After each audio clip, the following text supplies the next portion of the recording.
আসসালামু আলাইকুম ভাই। আসসালামু আলাইকুম। আসসালামু আলাইকুম সবাইকে যারা আমাদেরকে শুনছেন। মাই অ্যাপোলজিস, 2-1 মিনিট হয়তো দেরি হয়ে গেল। আমরা যখন আগে 80-র দশকে বিটিভি দেখতাম, যে তখন বলতো অনিবার্য কারণবশত প্রচার করতে সক্ষম হচ্ছিলাম, হয়তো দেখা গেল হোস্টলি যে দেরি করে আসছে, কিন্তু কারণ হয়ে যেত অনিবার্য কারণবশত। তাই আমরাও অনিবার্য কারণবশত 2-3 মিনিট দেরি করেছি। ক্ষমা সুন্দর দৃষ্টিতে দেখবেন। তো যাই হোক, আজকে আমাদের যে রেগুলার টক শো, রেগুলার পর বলছি এই জন্য যে এটা এখনো আমরা চিন্তা ভাবনা করছি যে এটা আমরা সাপ্তাহিক ভাবে করব নাকি ফোরনাইটলি করব নাকি বাই-উইকলি করব বা মান্থলি করব। তো পুরোটাই নির্ভর করছে যে আপনারা যারা দেখছেন, যারা আমাদের এই ফোরামের সদস্য এবং সদস্য হওয়ার পরে আপনারা এই লাইভ অনুষ্ঠানে পার্টিসিপেট করছেন, তাদের ইচ্ছার উপর, তাদের আগ্রহের উপর, তাদের চাওয়ার উপরে। তো দয়া করে আপনারা বলবেন যে আপনারা কিভাবে জিনিসটাকে দেখতে চান। আর কোনো যদি পরামর্শ থাকে আরো ডেভেলপ করার জন্য, অ্যামেন্ডমেন্ট করার জন্য, সেগুলো নিশ্চয়ই আপনারা বলবেন। আপনাদের কে আমরা বিভিন্ন সময়ই তথ্য দিচ্ছি যে কিভাবে এই অনুষ্ঠানগুলো বা কি পরিকল্পনা আমাদের রয়েছে। তো প্লিজ সেইসব পোস্টগুলোতে পার্টিসিপেশন করবেন। সেগুলোতে যদি আপনারা লিখে দেন যে কি চাচ্ছেন আপনারা, তাহলে আমরা খুব উপকৃত হব। সেইভাবে হয়তো আমরা আমাদের প্রোগ্রামগুলো আবার ডিজাইন করব। তো যাই হোক, আজকে কেরিয়ার টকের থার্ড পর্ব, থার্ড এপিসোড, এবং আজকে আমরা এমন একজনকে পেয়েছি যাকে পাওয়া খুবই দুঃসাধ্য। তিনি অত্যন্ত ব্যস্ত একজন মানুষ। তো আমাদের এই অনুরোধে, এই শীতের আগে চমৎকার সময়গুলো, এই সময়গুলো সাধারণত আমরা জানি, যারা আমরা নর্থ আমেরিকায় বসবাস করি, যে মানুষ সাধারণত তার পরিবারকে নিয়ে সময়গুলো কাটাতে চায়, চমৎকার ওয়েদারগুলোকে এনজয় করতে চায়। বাট তারপরেও যে তার সময় থেকে, এই ব্যস্ততম পারিবারিক সময় থেকে কিছুটা সময় বের করে আমাদেরকে দিয়েছেন, তার জন্য অশেষ কৃতজ্ঞতা তার প্রতি। তার সাথে আমরা পরিচিত হব। তার আগে তার সম্বন্ধে একটা সংক্ষিপ্ত পরিচিতি আমি দিয়ে দিচ্ছি।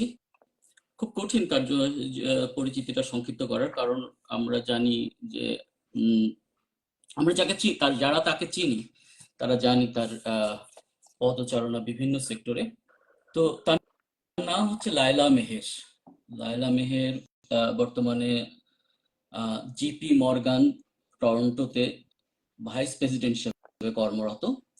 তো Laila Meher Dhaka university finance and banking department থেকে বিবিএ করেন এবং এমবিএও করেন ওই একই ইউনিভার্সিটি, একই ডিপার্টমেন্ট থেকে।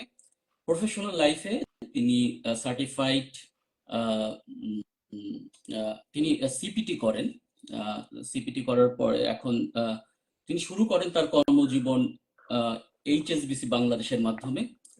দীর্ঘ 22 বছরের তার কর্মজীবন। তো এমবিএ সম্পন্ন করার পরেই তিনি তার কেরিয়ার শুরু করেন এইচএসবিসি বাংলাদেশ থেকে। এইচএসবিসি সম্বন্ধে নতুন করে বলার কোনো অপেক্ষাই রাখে না। সারা পৃথিবীর এইচএসবিসি ব্যাংক সম্বন্ধে সকলেই আমরা জানি।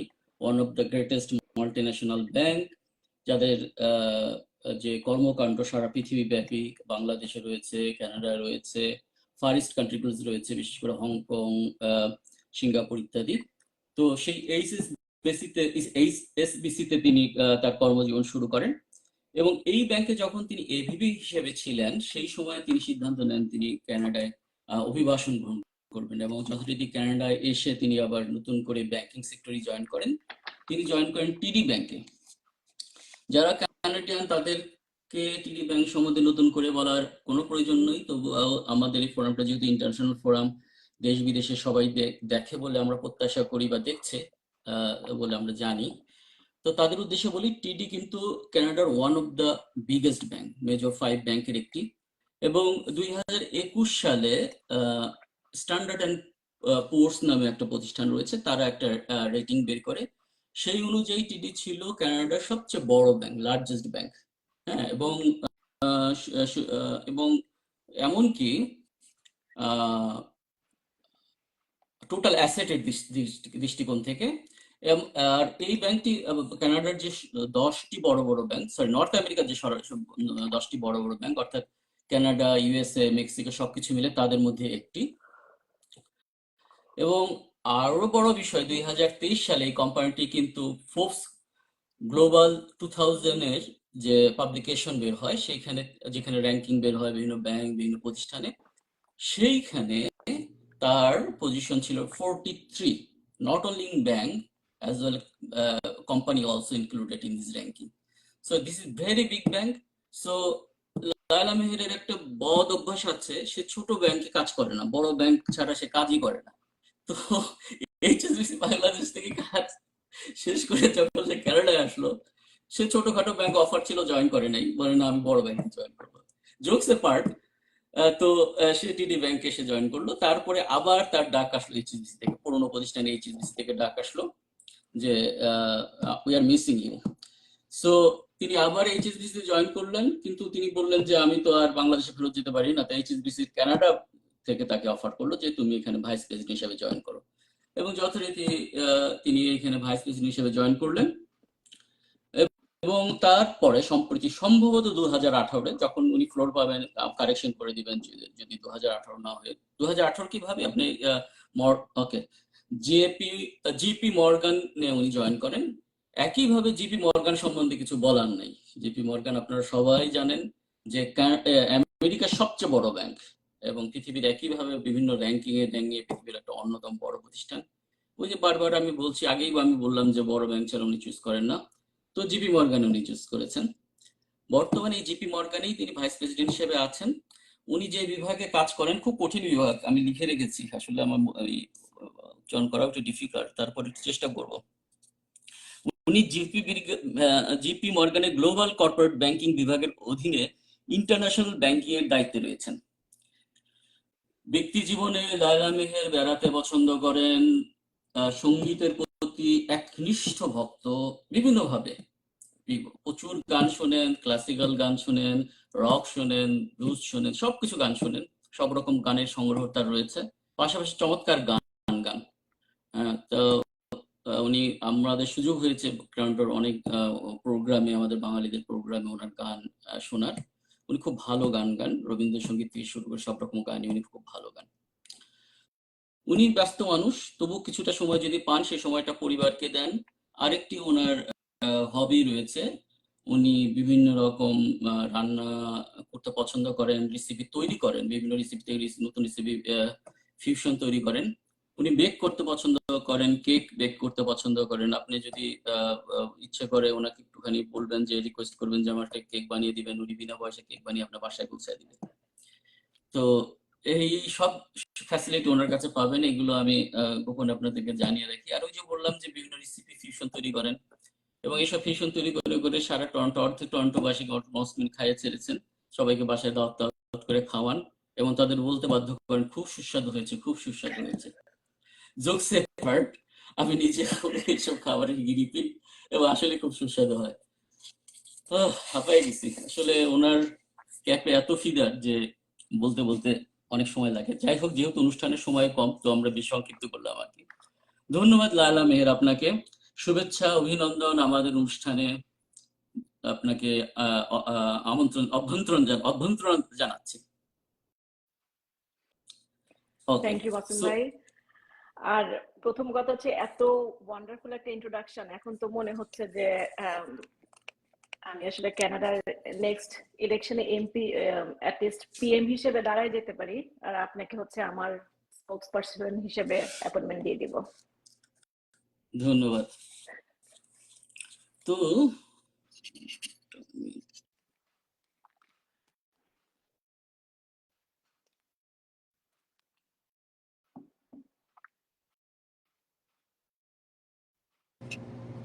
হ্যালো, শুনতে পাচ্ছি। ও আচ্ছা, হ্যাঁ, আমার একটু অডিওতে কয়েকদিন যাবত, আমি আবার টেকনোলজিক্যাল নো হাউর ব্যাপারে বিশেষজ্ঞ অর্থ হচ্ছে বিশেষভাবে অজ্ঞ, সেই অর্থে বিশেষজ্ঞ। যাই হোক, তো এখন আমরা মূল পর্ব, অর্থাৎ আমাদের প্রশ্নোত্তর পর্বে চলে যাচ্ছি। ঠিক, এটা প্রশ্নোত্তর না, আমরা আলাপ করব। আমরা আমাদের এই সেক্টরে যারা অ্যাপ্লাই করতে চান, বা এই সেক্টর সম্বন্ধে যাদের জেনারেলি সাধারণভাবে ইন্টারেস্ট আছে, তারা বিভিন্ন প্রশ্ন সাধারণত করে থাকেন। আমরা চেষ্টা করেছি এজিউম করতে যে কি কি ধরনের প্রশ্ন তাদের মনের মধ্যে আসতে পারে। তো সেটার উপর ভিত্তি করে কিছু প্রশ্ন আমরা সেট করেছি এবং সেই প্রশ্নগুলো আমরা ওনাকে করব এবং চেষ্টা করব সেই প্রশ্নগুলোর উত্তর ওনার কাছ থেকে জেনে নিতে। কিন্তু আমাদের এই যে জানাই তো সব না, আমাদের যে জুম করে নিয়েছি সেটাই তো সব না। আপনাদের মনে নিত্য নতুন প্রশ্ন আসতে পারে কিংবা আলাপের পরিপ্রেক্ষিতে আপনাদের অনেক সাপ্লিমেন্টারি কোশ্চেন আসতে পারে। তো সেই সব প্রশ্নগুলো আপনারা ইনবক্সে দিবেন। আজকে রিসোর্স পার্সন সো কাইন্ড, সে নিজেই আমাকে রিকোয়েস্ট করেছে যে আমি সাধারণত আলোচনার শেষে এই প্রশ্নগুলো উত্থাপন করতে চাই, কিন্তু বলেছেন উনি এই আলাপের মাঝে মাঝে যখনই আপনারা প্রশ্নগুলো উত্থাপন করবেন তখনই যেন আমি তাকে জানাই, তিনি তাৎক্ষণিকভাবে উত্তর দেবেন। তাহলে অনুষ্ঠানটা অনেক বেশি পার্টিসিপেটরি হয়ে যাবে। মানে শুধু এখান থেকে রিসোর্স পার্সন বলছেন, নট অনলি দ্যাট, আপনারা সাথে সাথে প্রশ্ন করছেন, উনি উত্তর দিয়ে দিচ্ছেন, অনেকটা প্রশ্ন উত্তর পর্বের মতো বা অনেকটা অনেকটা অনেকটা প্রাণবন্ত হয়ে উঠবে। সো প্রথম প্রশ্ন আমার লায়লা মেহেরের কাছে। সো যে কথা বলছিলাম, আপনারা প্রশ্ন করুন ইনবক্সে, আমরা প্রশ্ন উপস্থাপিত করবো এবং রিসোর্স পার্সন উত্তর দিবেন। তো প্রথম প্রশ্ন লায়লা মেহেরের কাছে, ওনার ডিজিগনেশন থেকে আমি পেয়েছি যে transactional banking and treasury management, এই দুটো জিনিসের উপর কাজ করেছেন। ওনার যে 22 বছরের অভিজ্ঞতা, সেটাকে যদি আমরা সামারি করি, মূলত এই দুইটা সেক্টরে ট্রানজাকশনাল ব্যাংকিং এন্ড ট্রেজারি ম্যানেজমেন্টে উনি কাজ করেছেন। তো আমরা যারা সাধারণত এইসব ডিপার্টমেন্ট সম্বন্ধে জানি না কিংবা ব্যাংকিং সম্বন্ধেও অতটা ওয়াকিবহাল নই, তাদের উদ্দেশ্যে আমি লায়লা মেহেরকে বলবো যে আপনি একটুখানি যদি আমাকে বলতেন যে এই দুটো টার্মিনোলজি বলতে আমরা আসলে কি বুঝাচ্ছি, এবং এইসব দুটো টার্মিনোলজি কি একই জিনিস, আর যদি পার্থক্য থাকে তাহলে পার্থক্য কতটুকু বা কি হবে। আমি আপনাকে ফ্লোর দিচ্ছি, আপনার মতো করে আপনি প্লিজ বলবেন, লায়লা মেহের। থ্যাংক ইউ মাসুম ভাই। প্রথমেই আমি একটা ডিসক্লেমার দিয়ে নিচ্ছি যে আজকের ডিসকাশনটা কমপ্লিটলি আমার পার্সোনাল ভিউ এবং আমার ব্যক্তিগত মতামত, এর সাথে আমার কারেন্ট অর্গানাইজেশনের কোনো ধরনের কোনো রিলেশন নাই, এবং আমি চেষ্টা করব ক্যারিয়ারের দিকেই মেইনলি ফোকাস করতে, not towards my organisation. So Masum ভাই, প্রথমে আপনার প্রশ্ন যেটা transactional banking, typically transactional banking বলতে আমরা বুঝি হচ্ছে it's a banking service that enables a company to safely flow money from one country to another. শুধুমাত্র মানি ফ্লো করা না, একই সাথে এটা ট্রেড ফাইন্যান্স রিলেটেড অ্যাক্টিভিটিসও ইন্ডিকেট করে, some sort of security serviceও included. So transactional banking altogether is a combination of cash management, international trade and security service. আমরা যদি particularly এটার একটা সেগমেন্ট নিয়ে কথা বলি, cash management and treasury management হচ্ছে part of এটা, এই টোটাল হিউজ অ্যাক্টিভিটির একটা পার্ট। ট্রেজারি ম্যানেজমেন্ট বলতে কি বুঝি, এটা আসলে একটা কোম্পানি যখন, স্বাভাবিক প্রতিটা অর্গানাইজেশনই তারা কিছু একটা বিক্রি করে এবং তাদের কিছু পেমেন্ট করতে হয়। ইন এ নাটশেল, কিভাবে আপনি আপনার টাকাটা কালেক্ট করবেন মার্কেট থেকে এবং কত এফিশিয়েন্টলি আপনি আপনার পেমেন্ট গুলা, অব্লিগেশন গুলা পে করবেন, এই জিনিসটাই হচ্ছে ক্যাশ ম্যানেজমেন্ট এন্ড ট্রেজারি ম্যানেজমেন্টের main focus point. So cash management কাজ করে কি কি নিয়ে, যে কত এফিশিয়েন্টলি আপনি আপনার কোম্পানির ক্যাশটা কি ইউটিলাইজ করতে পারলেন, কিভাবে আপনি ফাইন্যান্সিয়াল রিস্কটা মিটিগেট করবেন, একটা কোম্পানির অপটিমাম ক্যাপিটাল স্ট্রাকচার কি হবে ডেট এবং ইকুইটি মিলায়, প্লাস হচ্ছে আপনার এক্সেস ক্যাশ যদি থাকে সেটা আপনি কোথায় ইনভেস্ট করবেন, best way two add the information to your reporting system, your accounting software or ERP system, whatever it is, সবকিছু মিলায় হচ্ছে ট্রানজাকশনাল ব্যাংকিং অথবা ক্যাশ ম্যানেজমেন্ট কাজ করে। That's kind of a gist. ধন্যবাদ, আপনি চমৎকার করে বলেছেন। আশা করি দর্শক সবাই বুঝতে পেরেছেন যে মেইন যে বিষয়টা নিয়ে আজকে আলোচনা হবে সেই বিষয়টা কি, এবং সেই বিষয়ের স্কোপটাও হয়তো আপনারা কিছুটা অনুমান করতে পারছেন। তো নিশ্চয়ই পরবর্তীতে রিসার্চ পার্সন আরো বিস্তারিত আরো প্রতিটা সেক্টরকে টাচ করবেন। তো আমার দ্বিতীয় প্রশ্ন, যদি আপনি বলেছেন যে আসলে আপনি আলোচনা করবেন যে একজন চাকরি প্রার্থীর দৃষ্টিকোণ থেকে, অর্থাৎ এমপ্লয়মেন্ট সিকারের দৃষ্টিকোণ থেকে। তো সেটি যদি হয় তাহলে তো তার জানা দরকার যে এই সেক্টরে কি কি পজিশন বা কি কি পদ আছে যেগুলোতে সে অ্যাপ্লাই করতে পারে, এবং সেই সব পদগুলোর একটু স্যালিয়েন্ট ফিচার যতটুকু সম্ভব হয় অল্প সময়ের মধ্যে একটু যদি আপনি ব্যাখ্যা করে বলতেন যে এই পদটা এরকম, এই পদটা এটা ডিজার্ভ করে। এই প্রশ্নের সাথে সাথে আমি কিছু প্রশ্ন জুড়ে দিচ্ছি, কারণ এগুলো রিলেভেন্ট কোশ্চেন, তো আপনি একসাথে উত্তর দিতে বোধহয় সুবিধা হবে। সেটা হচ্ছে যে এই পেশার আপনি দীর্ঘদিন যাবৎ ব্যাংকে কাজ করছেন, কিন্তু ব্যাংক ছাড়াও কি অন্য প্রতিষ্ঠানগুলো এই যে পদগুলো এই পেশার সাথে রিলেটেড কোনো পদ আছে কিনা, এবং প্রশ্ন হচ্ছে যে এটার জন্য কি কি যোগ্যতা প্রয়োজন হয়, এই পদগুলোতে অ্যাপ্লাই করার জন্য কি কি। আমি জানি যে বিভিন্ন পদের জন্য বিভিন্ন রকম যোগ্যতা হয়, যোগ্যতা প্রয়োজন হতে পারে, কিন্তু বেসিক যেসব যোগ্যতাগুলো, যেগুলো যে বেস থাকা দরকার, যে মিনিমাম বেসটা থাকলে এইসব পদগুলোর জন্য অ্যাপ্লাই করতে পারে, সেই বেসটা কি হতে পারে, এবং যদি কোনো রকম সার্টিফিকেশন প্রয়োজন হয়, কোনো রকম স্পেসিফিক ট্রেনিং এর প্রয়োজন হয় বা কোনো কোর্সের প্রয়োজন হয়, সেটি কি এবং সেটি কিভাবে করা যেতে পারে। এই ব্যাপারে আমি একটু বড় প্রশ্ন করে ফেললাম, সরি ফর দ্যাট, বাট আপনার প্রশ্ন উত্তরের সুবিধার্থে যেহেতু এগুলো রিলেভেন্ট, আপনি আপনার মতো করে বলবেন প্লিজ। আচ্ছা, সো ক্যাশ ম্যানেজমেন্টের আন্ডারে আমরা ব্রডলি দেখি হচ্ছে 4টা টিম কাজ করে ব্যাক টু ব্যাক। প্রথমে আমরা যারা সেলসে আছি, আমরা হচ্ছে কোম্পানিগুলোর সাথে ডিরেক্টলি, আমরা বলি আমাদের প্রসপেক্ট অথবা এক্সিস্টিং ক্লায়েন্ট, কোম্পানিগুলোর সাথে ডিরেক্টলি আমরা কাজ করি। আমরা ওদের সাথে কি কাজ করি, আমরা বোঝার চেষ্টা করি যে এই কোম্পানিটার ফোকাসটা কোথায়, ওর প্রবলেমটা কোথায়, কিভাবে আমাদের ব্যাংকিং সার্ভিস দিয়ে আমরা ওটা মিটিগেট করতে পারি। সো আমরা যখন জিনিসটা জানি, টোটাল এটাকে আমরা বলি স্কোপিং। স্কোপিং এর পরে আমরা ওদেরকে প্রাইসিং দেই, প্রপোজাল দেই, এরপর নেগোসিয়েশন চলে। যখন ক্লায়েন্ট অ্যাকসেপ্ট করলো, তারপর হচ্ছে আমরা নেক্সট স্টেজে যাই। নেক্সট স্টেজ হচ্ছে, এটাকে আমরা বলি অনবোর্ডিং, অথবা ক্লায়েন্টের সবকিছু আমার ব্যাংকের পোর্টালে সেট আপ করা। এই ফেজে আমরা অনবোর্ডিং টিম অথবা কোন কোন অর্গানাইজেশন ওকে বলে ইমপ্লিমেন্টেশন টিমকে আমরা এনগেজ করি। তো এখানে একটা হিউজ রিসোর্সেস গ্রুপ কাজ করে। তো প্রথম কথা হচ্ছে যে কারো যদি সেলসে কাজ করতে ইচ্ছা করে, তাহলে এটা হচ্ছে ফার্স্ট ফেজে, যেখানে আপনি যদি মনে করেন যে you are very interactive and you like to speak with clients, তাহলে আপনি অবশ্যই সেলসে যাবেন। নেক্সট ফেজে ক্লায়েন্ট সার্ভিস অনবোর্ডিং টিম, তারাও ক্লায়েন্টের সাথেই ডিরেক্টলি কাজ করে, জাস্ট বোঝার জন্য যে কিভাবে ব্যাক এন্ডে সার্ভিসগুলো সেট আপ করবে। ক্লায়েন্ট সার্ভিসের সাথে সাথে আরেকটা টিমও কাজ করে, আমরা এটাকে বলি ইন্টিগ্রেশন।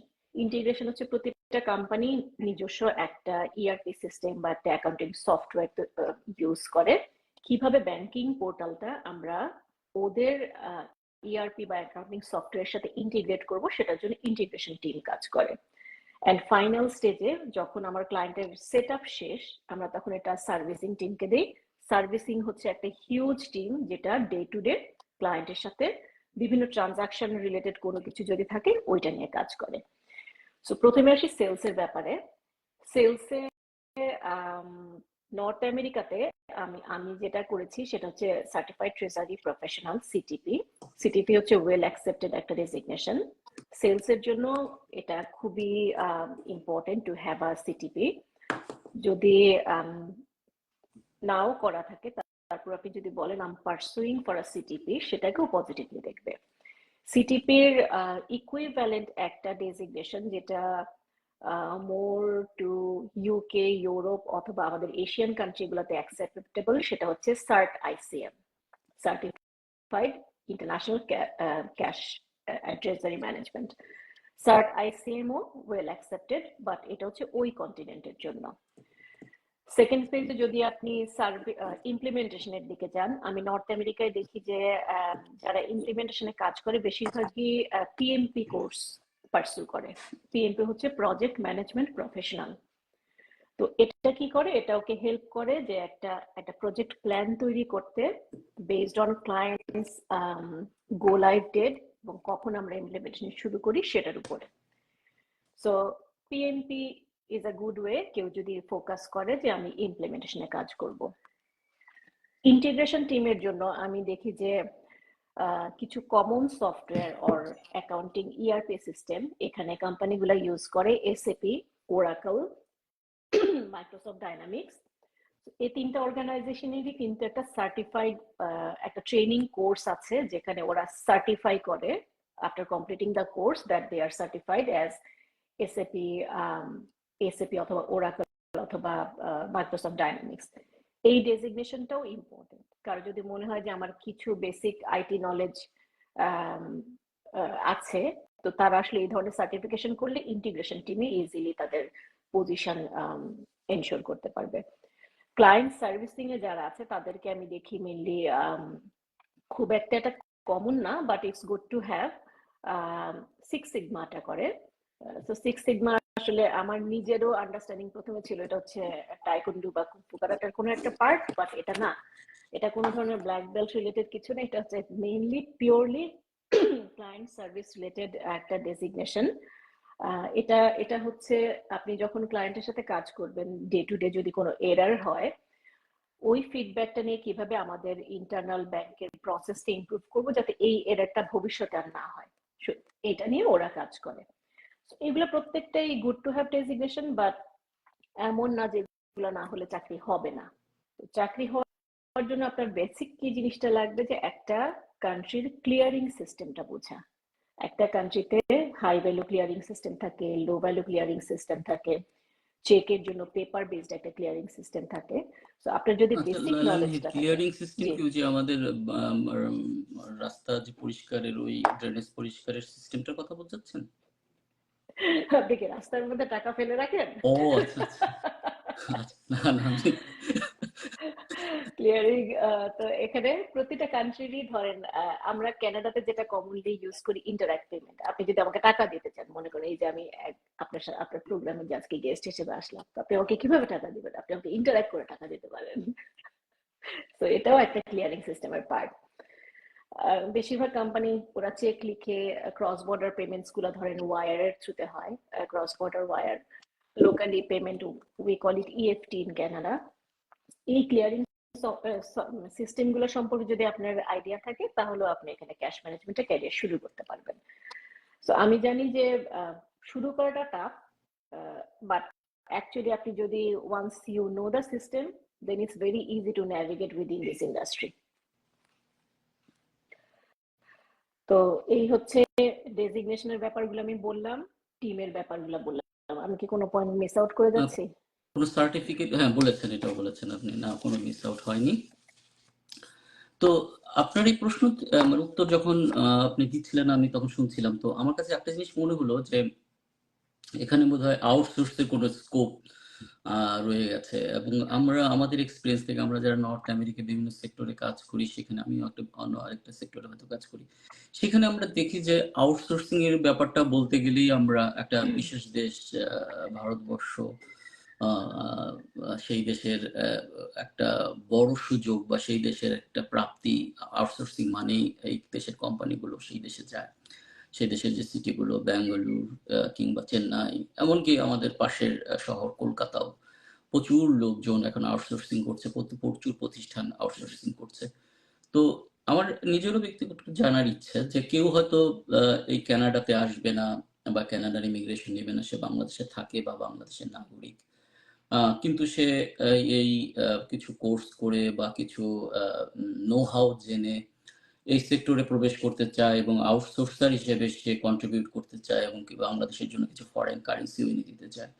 যদি সেরকম তার কোনো টার্গেট থাকে, সেটা কি মানে ফিজিবল কিনা? তো যদি ফিজিবল হয়, তা সেটা কি খুব বড় রকমের কোনো ইনভেস্টমেন্ট লাগে, নাকি ব্যক্তি পর্যায়ে সে কিছু ট্রেনিং, কিছু কোর্স বা কিছু নো হাউ জেনে নিজেই সেটা শুরু করতে পারে? এই ব্যাপারে যদি আপনি, যেহেতু দীর্ঘদিনের এক্সপিরিয়েন্স রয়েছে, আপনি বাংলাদেশেও কাজ করেছেন, এখানেও এই সেক্টরেই কাজ করছেন, আপনি আমরা জানি যে আপনি বিভিন্ন দেশে ট্রেনিং কন্ডাক্ট করেন। সো এই সমস্ত পার্সপেক্টিভ থেকে আপনার কি ধারণা যে এটাই সম্ভব, এবং সম্ভব হলে তারা কি করতে পারে? ক্যাশ ম্যানেজমেন্টের যে প্রথম ইনফ্যাক্ট চারটা টিমের মধ্যে সেলস এর হচ্ছে সবসময় you need to be in the market. So এটা কোনোভাবে আউটসোর্স করা সম্ভব না। আমরা কিছু কিছু কাজ হয়তো আপনার আউটসোর্স করা সম্ভব, যে কোনো ধরনের অ্যানালাইসিস বা এমআই ক্রিয়েট করা, সেটা সেটা সম্ভব। সেকেন্ড ফেজে অনবোর্ডিং টিম বা ইমপ্লিমেন্টেশন টিম, তারাও they need to be based in country, সেটাও আসলে আউটসোর্সিং সম্ভব না। আউটসোর্সিং কোনটা সম্ভব? ক্লায়েন্ট সার্ভিসের কিছু পার্ট হয়তো আপনি আউটসোর্সিং করতে পারবেন। আর আরেকটা সেগমেন্ট যেটা ইন্টিগ্রেশনে আমি দেখি যে যখন আমি কাজ করি, যে সমস্ত কোম্পানি এসএপি ইউজ করে বা ওরাকেল ইউজ করে, ওরা যখন কোনো ব্যাংকিং চেঞ্জের কথা চিন্তা করে তখন হচ্ছে it's a lot of work at the back end to connect their system with banking platform. So ওইখানে আমি দেখি যে মাঝে মাঝে তারা কনসালটেন্টদেরকে হায়ার করে। কনসালটেন্ট কারা? যারা এসএপি সার্টিফাইড বা ওরাকল সার্টিফাইড, যে যেটা ইউজ করে তারা ওই রিলেটেড কনসালটেন্টকে হায়ার করে।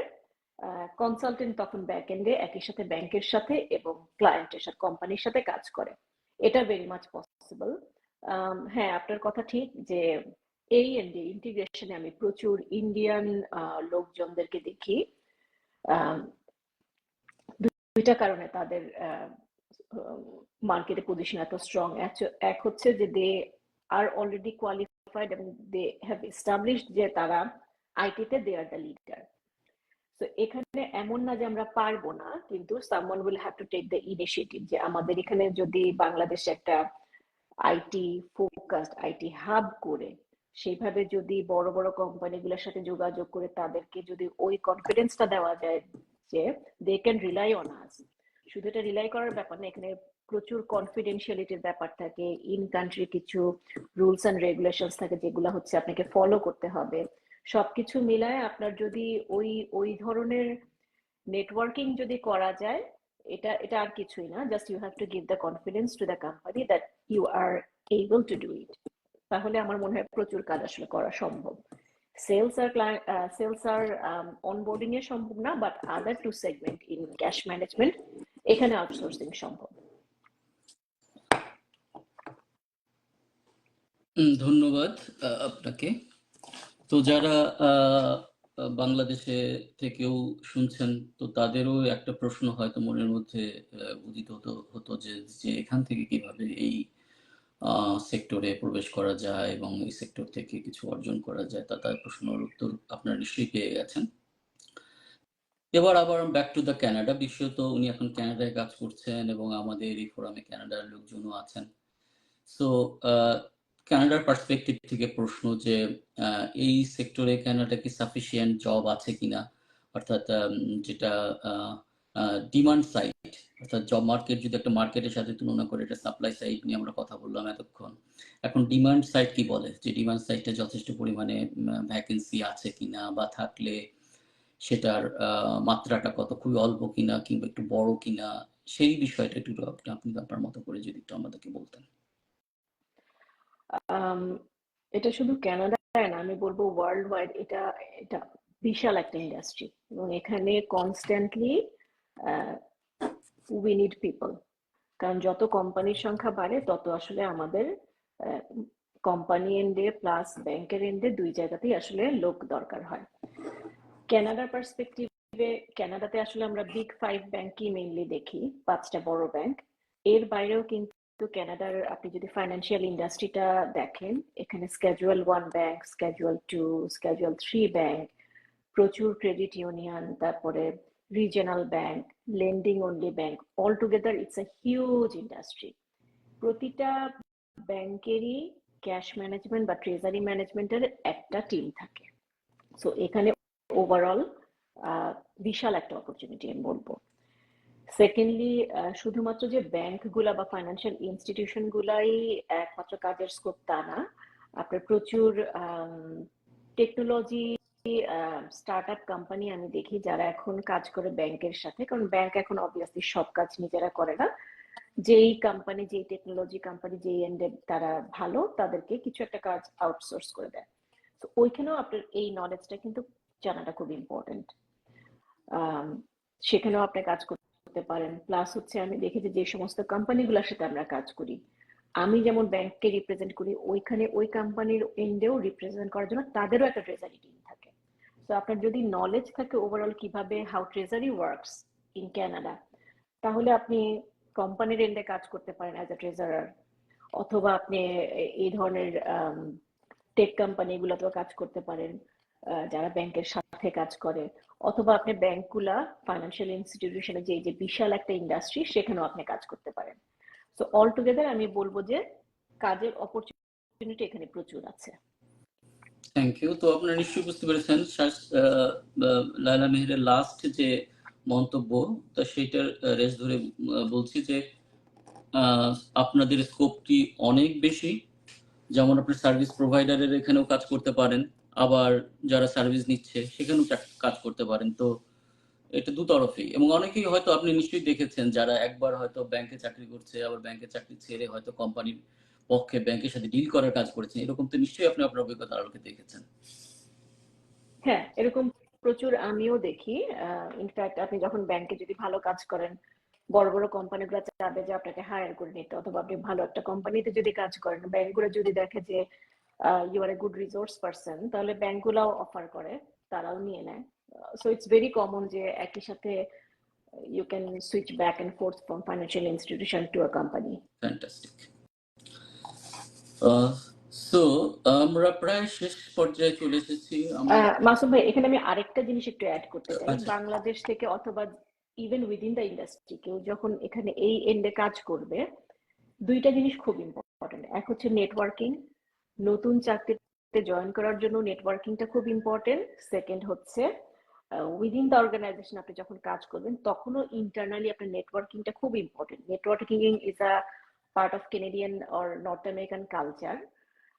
আপনার আপনি যে কাজ জানেন সেটা বোঝানোর জন্য এবং আপনি যে qualified to take a responsibility সেটার জন্য networking is very important. So আমার আসলে একটা বড় সাজেশন থাকবে যে কেউ যদি কনসিডার করে এই ইন্ডাস্ট্রিতে কাজ করার জন্য, যেহেতু ডেজিগনেশন আমি বলবো যে খুব একটা যে ওয়েট ক্যারি করে তা না, designation is important, but to some extent designation থেকেও ইম্পর্টেন্ট হচ্ছে let the market know that you know your job and you do it very well. আর আরেকটা জিনিস আমি বলবো যে ভলান্টিয়ারিং, এটাও হচ্ছে নর্থ আমেরিকান মার্কেটে একটা ওয়েল অ্যাকসেপ্টেড থিং। আপনি যখন ভলান্টিয়ারিং করবেন তখন আপনার হচ্ছে ইন্টারনালি অনেক কানেকশন হবে, এবং এখানেই দেখবেন কেউ না কেউ দে উইল ফাইন্ড আউট। আমরা আসলে দেখি কোথায় কি রিসোর্স আছে। ইভেন ভলান্টিয়ারিং অ্যাক্টিভিটিতেও আমরা যখন যাই তখন আমরা আসলে খুঁজি কে এই এন্ডে ভালো, একই সাথে they have some commitment towards the community. Fantastic. আমি আপনাকে আপনার সাথে কভার করে গেছেন, কিন্তু আমি একটা প্রশ্ন করতে ভুলে গেছিলাম। তো আমি প্রশ্ন আকারেই সেটা আবার একটু বলছি, যাতে করে মানে যারা শুনছেন তারা বিশেষত নোট রাখতে পারেন। যে আপনি অবশ্য একটু বলেছেন, সেটা হচ্ছে যে যখন একজন চাকরি প্রার্থী অ্যাপ্লাই করবে সে সাধারণত কি কি ফলো করতে পারে। লিঙ্কডইনটা কি খুব গুরুত্বপূর্ণ, মানে প্ল্যাটফর্মটা কি হতে পারে? লিঙ্কডইন নাকি ওই সব কোম্পানিগুলো ওয়েবসাইট, না আরো কোনো, যদি দুই একটা কমন ফোরামের কথা বলতেন লিঙ্কডইনের মতো, যেগুলোতে সে চোখ রাখলে সে যদি রেগুলার বেসিসে চর্চা করে তাহলে হয়তো জব অফার পেতে পারে, কিংবা অপরচুনিটি গুলো সে দেখতে পারে। একটু বলবেন কি? এটা একটা খুবই ভ্যালিড পয়েন্ট আপনি নিয়ে আসছেন। এক হচ্ছে LinkedIn. LinkedIn is a professional network.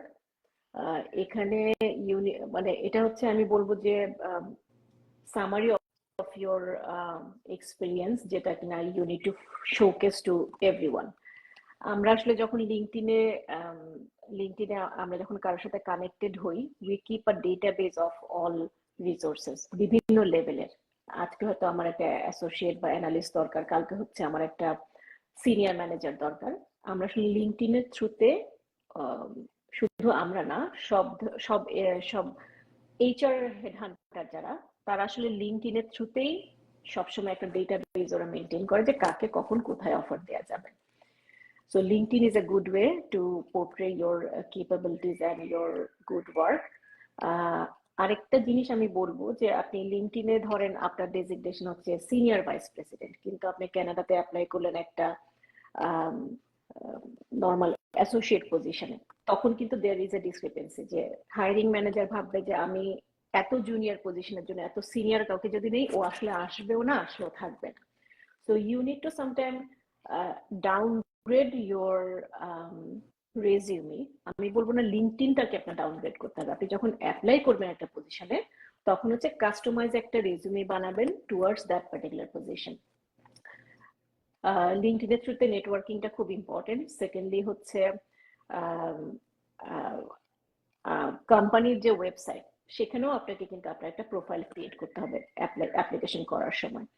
So best way হচ্ছে আপনি যদি একটা লিঙ্কডইনের থ্রুতে আপনি জানবেন কোথায় কি আছে না আছে, এরপর কোম্পানির থ্রুতে আপনি অ্যাপ্লাই করলেন, but you need to go back to your network. কেউ যদি ওই অর্গানাইজেশনে কাজ করে বা আপনার পরিচিত কেউ যদি থাকে who can certify that you are capable to do that job, সে আসলে আপনার রেজুমিটা যদি হায়ারিং ম্যানেজারের কাছে দেয়, দ্যাট মেক্স বিগ সেন্স।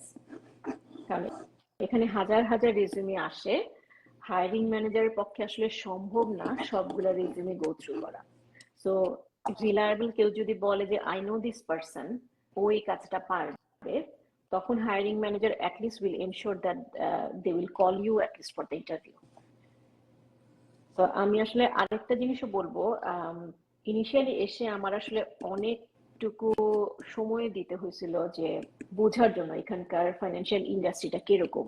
প্রতিটা অর্গানাইজেশনে কিন্তু ওরা ডেজিগনেশনটা ডিফারেন্ট, ডিপার্টমেন্টের নাম ডিফারেন্ট, ওরা এখানে কি চাচ্ছে, ওরা যখন হায়ার করবে আমার কি দরকার, আমার কি কোয়ালিফিকেশন দরকার। তো ওইটার জন্য আমার আসলে প্রচুর সময়, তখনও এত সবকিছু অর্গানাইজড ছিল না। আমি বললাম যে ধরেন 11 বছর আগে। তো to find out the information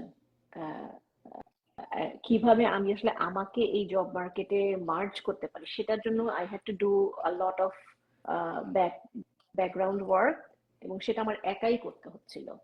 তো আমি বলবো যে এখন টেকনোলজি এত উপরে চলে গেছে এবং we have so many platforms. আমি বলবো যে আমাদের এই প্ল্যাটফর্মটাও is one of the best way to connect with professional people.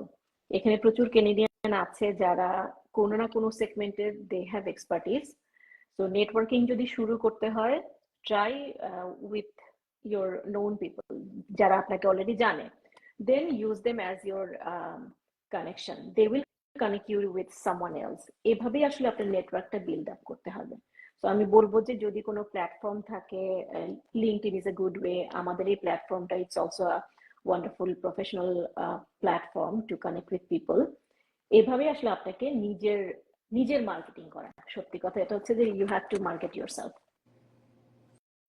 চমৎকার বলেছেন। সেটাই যে ডোর তো সব জায়গায় ওপেন থাকে না, তো যেখানে যেখানে ডোরগুলো ওপেন আছে সেই জায়গায় কেন আপনি নক করবেন না, বা সেই জায়গায় কেন আপনি যাবেন না? নিশ্চয়ই। তো আপনার এই উত্তরটা শুনতে শুনতে আমার একটা আইডিয়া মাথায় আসলো যে আমরা তো এই সেশনগুলো করছি, কিন্তু ওভারঅল হয়তো আমরা একটা রিজুমে তৈরি করার ক্ষেত্রে বা কিভাবে ইন্টারভিউ ফেস করতে হবে এটার জন্য আলাদা কোনো সেশন আমরা করতে পারি। এবং সেটার জন্য আমি জানি যে আপনি একজন পারফেক্ট পারসন যে কিভাবে জব সার্চ করতে হয়, সেটি পরিকল্পনা মাথায় আসলে ইভেন্চুয়ালি হয়তো আমরা এটা নিয়ে ডিসকাস করবো, আরো কিভাবে এটা ডিজাইন করা যায় প্রোগ্রামটা, বা সেটাকে আমরা হয়তো পরবর্তীতে মাথায় আসলো আমার আইডিয়াটা আমি একটু শেয়ার করলাম। তো এই প্রসঙ্গে আমি একটু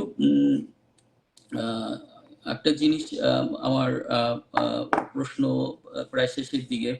তো যেহেতু মানে আমি আপনার এতক্ষণ তো আপনার যেসব প্রশ্নগুলো উত্তরগুলো ছিল সেগুলো মেইনলি যারা জব সিকার তাদের জন্য, তো তাদের জন্যই প্রশ্নটা সেটি হচ্ছে যে তাদের হয়তো মোটিভেটিভ ফ্যাক্টর হিসেবে কাজ করতে হতে পারে, লাগতে পারে উত্তরটা, যে এই যে আপনি দীর্ঘদিন যাবত একটা সেক্টরে কাজ করেছেন যেটাকে ট্রেজারি ম্যানেজমেন্ট বলা হচ্ছে এবং ট্রানজাকশনাল ব্যাংকিং বলা হচ্ছে, এই সেক্টরে নিশ্চয়ই আপনার অনেকগুলো অ্যাচিভমেন্ট আছে। তো আপনি যদি পিছনে ফিরে তাকান এই 22 বছরের দীর্ঘ সময়কার জন্য, তাহলে এই সময়ের মধ্যে আপনার রিওয়ার্ডিং কিছু অ্যাচিভমেন্ট যেগুলো আপনি হাইলাইট করতে চান বা বলতে চান যেগুলো আপনাকে টাচ করেছে, হতে পারে কোনো ক্লায়েন্ট সার্ভিসের ক্ষেত্রে ক্লায়েন্ট থেকে কোনো ফিডব্যাক, হতে পারে কোনো বড় রকমের পুরস্কার। I know you have many achievements in your professional life, but I would request to pick up some jewels, some diamonds from them, যেটা আপনি এখনো মনে করেন যে এই প্রফেশনে আসার জন্যই এটা পেয়েছেন, and এখনো মনে করেন যে এই প্রফেশনে আসার যে ডিসিশনটা আপনি নিয়েছিলেন that was tremendous good decision due to that reason. So সেই রকম কোনো রিওয়ার্ডিং ইভেন্ট, ঘটনা, পুরস্কার বা কোনো moments please share with us. আসলে 22 বছর আগে যখন শুরু করলাম ক্যারিয়ার, তখন প্রথম থেকেই চোখ থাকতো হচ্ছে 30th of every month কখন স্যালারিটা আসবে। আমার জন্য এটা এখনো খুবই রিওয়ার্ডিং। নর্থ আমেরিকা আসার পরে যেটা হচ্ছে, এখন তো মাসে 2বার স্যালারি পাচ্ছি। এখানে তো উদার রাজ্যে বাই মান্থ। পৃথিবী গদ্যময়, পূর্ণিমা চাঁদ যেন ঝলসানো রুটি। সেটা একটা। আহ, আর রিওয়ার্ডিং আমি বলবো যে আসলে সবসময় কিছু না কিছু হ্যাপেনিং হচ্ছে এখানে প্রফেশনাল লাইফে। আমাদের যেহেতু প্রচুর ক্লায়েন্টের সাথে কাজ করতে হয়, একই সাথে সিনিয়র ম্যানেজমেন্ট, জুনিয়র ম্যানেজমেন্ট, ওদের সাথে কাজ করতে হয়। যে কোনো ধরনের appreciation, it could be a verbal one or email, সেটা হচ্ছে that helps to get going in your life.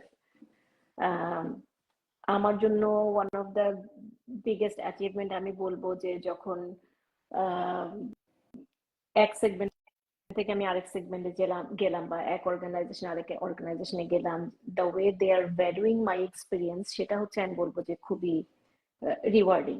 যে আমি যখন একটা কথা বলি বা আমি একটা ওপিনিয়ন দিচ্ছি, তখন সেটা যে well hard and well accepted, সেটা হচ্ছে বড় রিওয়ার্ড আমার জন্য। তারপরে আমি বলবো যে যখন আমি ইভেন ক্লায়েন্টের সাথে কথা বলি, they listen to me, they listen to my advice, এবং সেভাবে তারা তাদের ট্রেজারি সিস্টেমেও কিন্তু কিছু চেঞ্জ আনে। তো আমার ওইটাই ভালো লাগে যে আমার এক্সপিরিয়েন্স দিয়ে আমি পজিটিভ কিছু করতে পারছি একটা কোম্পানির জন্য। তো সবকিছু মিলে আমার মনে হয় যে রিওয়ার্ড এটাই যে অনেক বড় বড় জায়গায় now I am well accepted. তারা আসলে অ্যাপয়েন্টমেন্ট চাচ্ছে আমার সাথে কথা বলার জন্য, যেটা আসলে কখনো আমি কল্পনাও করিনি যে বাংলাদেশ থেকে এসে ছোটখাটো একটা ডেজিগনেশন নিয়ে এসে আমি শুরু করব, এবং একসময় এত বড় বড় কোম্পানিগুলোতে গিয়ে আমি তাদের হেড অফ ট্রেজারার বা north American cash management head, CFO, ওদের সাথে যে কথা বলবো একই প্ল্যাটফর্মে দাঁড়ায়, সেটা আমার মনে হয় যে one of the biggest dream I had. Actually ড্রিমও না, ড্রিমও এত বড় করি নাই। Now I feel like that's my achievement. Thank you. আমরা প্রশ্ন পাই নাই দর্শকদের কাছ থেকে, কিন্তু আমরা রিকোয়েস্ট পেয়েছি। নজরুল ভাই উনি আমার পরিচিত। আসসালামু আলাইকুম নজরুল ভাই, ভালো আছেন? উনি ওনাকে আমি অনেক আগে থেকে চিনি। আমি যখন এইচএসবিসি তে ক্যারিয়ার শুরু করলাম এফআইজি ফাইন্যান্সিয়াল ইনস্টিটিউশন গ্রুপে, তখন নজরুল ভাই was one of the biggest supporter. এটাও কিন্তু বেসিক কারণটা ছিল হচ্ছে উনি যখন দেখলেন যে ওনার ফিনান্স ডিপার্টমেন্টের একটা মেয়ে has started career as a sales person, he gave his all support. So I am still grateful to him. আচ্ছা, হ্যাঁ, নজরুল ভাই আর আমরা একই ব্যাংকে ম্যানেজমেন্ট ট্রেন হিসেবে জয়েন করেছিলাম আজ থেকে হাজার হাজার বছর আগে। আমি এক্সাক্ট ফিগারটা বললে আমি ঝুঁকিতে পড়ে যাবো, আমার বয়সটা আমি আসলে ভাই বলতেও চাই না। নজরুল ভাইও হয়তো ঝুঁকিতে পড়ে যাবে। আমার ভাই বলাটা আসলে ঠিক হচ্ছে না ওনাকে, কারণ ওনার বয়সের ঝুঁকিতে পড়ে যাচ্ছে। যাই হোক, নজরুল ভাইয়ের রিকোয়েস্ট হচ্ছে লায়লা মেহেরের একটি গান শুনতে চাই। অবশ্যই এই প্রশ্ন আমরা, এই রিকোয়েস্ট আমরা তাকে করব। আমাদের আরেকটা প্রশ্ন আছে, এই প্রশ্নটা শেষ করে এই রিকোয়েস্ট তাকে আমরা করব। আরেকটা প্রশ্ন হচ্ছে যে এই ফোরামের ওয়ান অফ দ্য মডারেটরও আপনি, লায়লা মেহের। সো এই being a moderator, being a resource person of career talk, কিংবা as a Canadian or as a global citizen, as a Bangladeshi diaspora in Canada, এই সমস্ত কিছু পরিচয়, as a alumni of Dhaka University Finance and Banking Department, সবকিছুর প্রেক্ষিতে এই যে আমাদের একটা ফোরাম হয়েছে যেখানে বলা হচ্ছে, যার নাম হচ্ছে international forum for alumni and students of Bangladesh university, বাংলাদেশের সমস্ত প্রাইভেট এবং পাবলিক নো ম্যাটার সকল ইউনিভার্সিটি যারা গ্রাজুয়েশন অথবা বা ইউনিভার্সিটি কলেজেস যারা গ্রাজুয়েশন এবং পোস্ট গ্রাজুয়েশন ডিগ্রি দিচ্ছে, তাদের কারেন্ট স্টুডেন্ট এবং অ্যালামনাই দেরকে মিলে একটা একত্রিতকরণের যে একটা প্রক্রিয়ার মাধ্যমে, এবং তারা নিজেরা মিউচুয়ালি বেনিফিটেড হওয়ার যে একটা প্রক্রিয়া হিসেবে এই ফোরাম একটা উদ্যোগ নিয়েছে।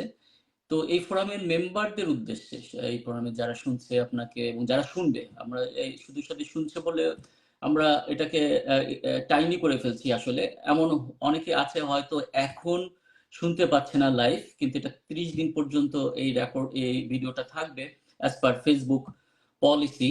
তারা হয়তো পরবর্তীতে শুনবেন, আমি নিশ্চয়ই জানি তারা শুনবেন। তো তাদের উদ্দেশ্যে একেবারে broader sense, not only as a resource person, not only in a banker, as a banker, আপনি আপনার পার্সপেক্টিভ থেকে বা আপনার জায়গা থেকে যদি কিছু বলতে চান, পরামর্শ, টিপস, যে কোনো কিছু।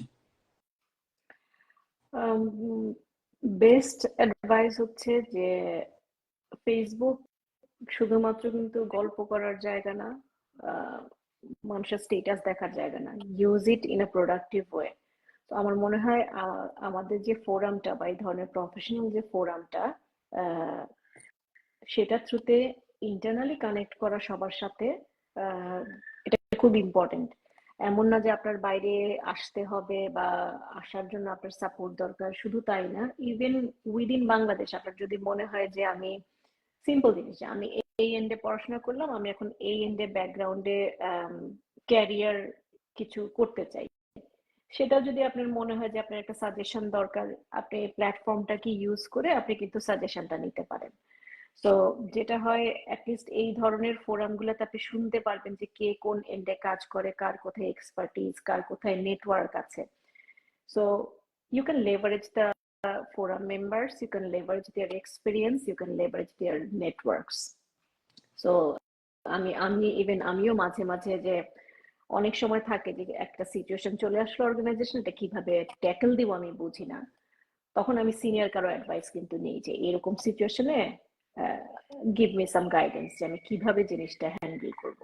সো আসলে আমি বলবো যে অনেক ওয়ে আছে ফেসবুকের প্ল্যাটফর্মটাকে লেভারেজ করার মতো। So take the most benefit out of it. Thank you. হ্যাঁ, চমৎকার করে বলেছেন। ফেসবুক আছে এখন সোশ্যাল মিডিয়াকে বলা হয় দ্য ওয়ান অফ দ্য না the most powerful. Strong media. Even যে মেইন স্ট্রিম মিডিয়া অনেক ক্ষেত্রে আনসাকসেসফুল হয়। রিসেন্ট জুলাই বিপ্লবের কথা যদি আমরা বলি, social media played a pivotal role. Mainstream media সম্বন্ধে নানা রকম অভিযোগ ছিল, তখন সোশ্যাল মিডিয়া ভূমিকা রেখেছে। আমরা যারা কানাডায় ছিলাম, যারা বিদেশে ছিলাম, বাংলাদেশি ডায়াসপোরা, তারা বিভিন্নভাবে ভূমিকা রেখেছে, সেগুলো আপনারা জানেন, সেগুলো বলে আর সময় নষ্ট করব না। তো take your opportunity, take your advantage এখানে ওপেন করা হচ্ছে, সবাই এখানে বলছে। এটার একেবারেই উদ্দেশ্য হচ্ছে মানুষকে হেল্প করা। যদি আমাদের অনুপ্রেরণাকে যদি এটা প্রশ্ন করেন, আমাদের অনুপ্রেরণা গত জুলাইয়ের বিপ্লবের শহীদেরা। তারা যদি তাদের জীবন বিপন্ন করে, আজকে চিন্তা করেন আবু সাইদ কি পেয়েছে বাংলাদেশের কাছে, সে তো তার জীবন বিপন্ন করে দিল, সে তো তার একেবারেই অফার করলো যে শুট মি।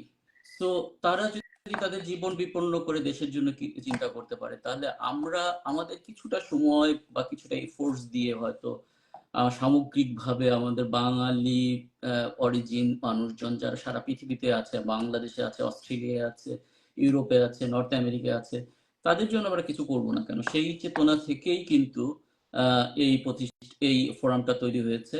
সো এই প্রতিষ্ঠানে অত্যন্ত মানে কাইন্ড হার্টেড লোকজন যুক্ত হয়েছে এবং ইন ফিউচার সবাই আরো যুক্ত হবে। তো আপনারাও এটার একটা অপরচুনিটি নেন এবং আমাদের এই যে কর্মোদ্যোগ সেটাকে আপনি এগিয়ে নেবেন, এটি আমরা প্রত্যাশা করি। অলরেডি আমাদের সদস্য সংখ্যা 300 এক্সিড করে গিয়েছে। এটা গতকাল এক্সিড করে গিয়েছে। আমি হয়তো একটু লাইভে আসতে চেয়েছিলাম, বাট গতকাল প্রচন্ড ব্যস্ত সময় আমরা আসতে পারিনি। যাই হোক, এখন আমরা প্রায় শেষের দিকে এসে পৌঁছেছি। আমরা আসলে লায়লা মেহেরকে ধন্যবাদ দিয়ে ছোট করব না। আমরা তাকে পেয়েছি আজকে। আমরা জানি সে অসম্ভব রকম, আমরা যারা তাকে চিনি, ব্যস্ত মানুষ। আমি মাঝে মাঝে তাকে বলি যে আপনি তো ইবনে বতুতার মামতো বোন। অর্থাৎ উনি আজকে হয়তো টরন্টোতে, কালকে হয়তো নিউ ইয়র্কে, পরশু দেখছি যে প্যারিসে, তারপরের দিন দেখছি যে বিসিতে। তো ওই যে আমরা ছোটবেলায় মুস্তফা আলীর রসগোল্লা গল্প পড়েছিলাম না, যে এয়ারপোর্টে যখন ঝুন্টু ভাইয়ের সাথে দেখা হয় তখন বোঝা যায় উনি যাচ্ছেন না আসছেন। তা ওনার কথা এইটাই, যখন আমি ওনার সাথে যোগাযোগ করলাম তখন আমি ওনাকে প্রথম মেসেজটা দিলাম, আপনি কি টরন্টোতে আছেন নাকি নাই? টরন্টোতে থাকলে আওয়াজ দিয়েন, তিনি আওয়াজ দিচ্ছেন, আপাতত আমি কয়েকদিন টরন্টোতে আছি। She is very busy, she is very nice resource person, very knowledgeable এবং খুবই আন্তরিক একজন রিসোর্স পারসন। সো এই সেশনের বাইরে যদি আপনারা তার সাথে কোনোভাবে যোগাযোগ করতে চান, she is one of the moderators of our forum. আপনারা আমাদের ফোরামের মাধ্যমে যোগাযোগ করতে পারবেন নিশ্চয়ই। আমরা, সে নিজেই দেখবে যেহেতু ফোরামে সে একজন মডারেটর।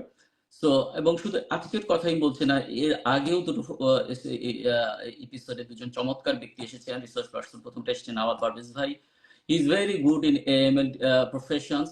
এরপরে এসেছিলেন সিফাত খান। সিফাত খান ট্যাক্সেশনের উপরে, ইউএসএ ট্যাক্সেশনের উপরে বিশেষজ্ঞ, একজন এক্সপার্ট। আপনারা তার রিসার্চ, তার যে লাইভ প্রোগ্রাম সেটাতে দেখেছেন। ইন ফিউচার হয়তো এরকম আমরা মাপের রিসোর্স পার্সনই নিয়ে আসবো। সো এই জিনিসগুলোকে আপনারা কাজে লাগাবেন। তো ধন্যবাদ লায়লা মেহের, আমরা প্রায় শেষ প্রান্তে এসে পৌঁছেছি। সকলকে ধন্যবাদ, থ্যাংক ইউ। আজকে রবিবার, নর্থ আমেরিকায় ছুটির দিন, আরো কয়েক ঘন্টা ছুটি আছে। কালকে হ্যাকটিক ডে, কালকে মনে হয়, হ্যাঁ কালকে কাজের দিন। ছুটি, হ্যাঁ ছুটি, কালকে কিসের ছুটি? ট্রুথ, ও ন্যাশনাল ট্রুথ হ্যাঁ, এন্ড রিকনসিলিয়েশন ডে। স্কুল খোলা বাট আমাদের ছুটি। ওকে, আমি তো ভুলেই গেছিলাম যে long weekend since of kind of. So একটা বোনাস ডে ছুটি পাইলাম, দেখি কালকে কিছু করা যাবে। সো এই সমস্ত প্রেক্ষিতে সবাইকে enjoy the rest of the hours of weekend and rest another day. Thank you so much and bye. Laila Meher, যদি আপনি যদি সবাইকে বাই বলতে চান, বাই বলতে পারেন। থ্যাংক ইউ সবাইকে আমাদের সাথে থাকার জন্য। এবং আমাদের ভবিষ্যতে যে কতগুলা এপিসোড আসবে চেষ্টা করবো আমরা প্রতি রবিবারই আসার জন্য। আমাদের সাথে থাকবেন। Thank you.